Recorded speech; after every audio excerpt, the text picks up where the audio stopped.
Vincent Hervouette, le compte à rebours donc en Syrie où l'on s'attend au bombardement promis par les Occidentaux. Vous avez remarqué, Donald Trump ne rit jamais, il sourit peu, et pourtant on l'entend qui se tape sur les cuisses quand on lit son tweet d'hier à Vladimir Poutine. On dirait une nouvelle version du docteur Folamour. Ouais, exactement. C'est un sketch, hein. Les missiles arrivent, beau, nouveau, intelligent. À quoi rime cet avertissement? Pourquoi ce ton badin? Theodore Roosevelt, un prédécesseur, recommandait pour se faire entendre de parler doucement avec un gros bâton en main.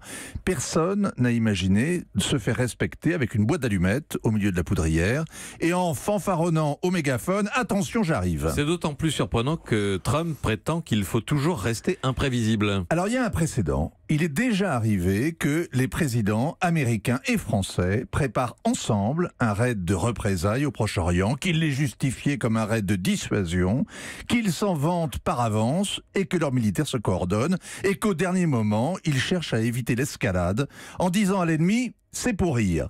Ça remonte à 35 ans avec... Après 2 attentats simultanés à Beyrouth contre la base des GIs et contre le Drakkar des parafrançais, 58 bérets rouges français sont tués et François Mitterrand annonce à la télévision « Ce crime ne restera pas impuni », on dirait Emmanuel Macron.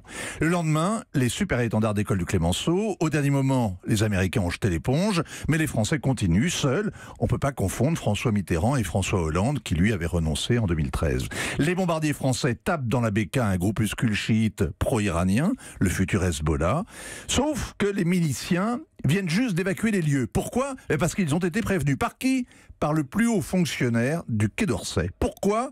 Parce qu'il a reçu l'ordre. Le raid n'a tué que les lapins et un berger qui passait par là. On peut pas dire que les paras ont été vengés, hein, les paras français. On a fait semblant, les familles sont flouées, les pilotes qui ont pris des risques se sentent trahis. Ensuite, eh bien, la France a abandonné discrètement le Liban à son chaos, le Hezbollah prospère, il domine désormais la scène régionale.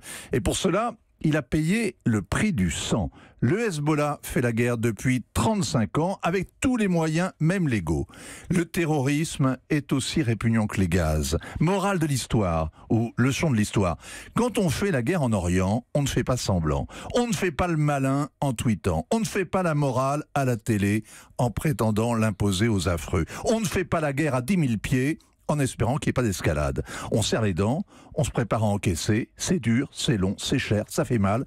Ou alors, c'est de la com, juste une posture, pas une politique. En tout cas, pas une politique étrangère. Vincent Hervouette. Axel? Oui, mais alors Vincent, au final, donc selon vous, Donald Trump, il va frapper en Syrie ou se comment contenter? reculer? On est piégé, on a parlé de ligne rouge, on est piégé, chose promise, chose due, chose promise sur tous les tons, donc après les coups de menton, il faudra donner un coup de butoir, on ira.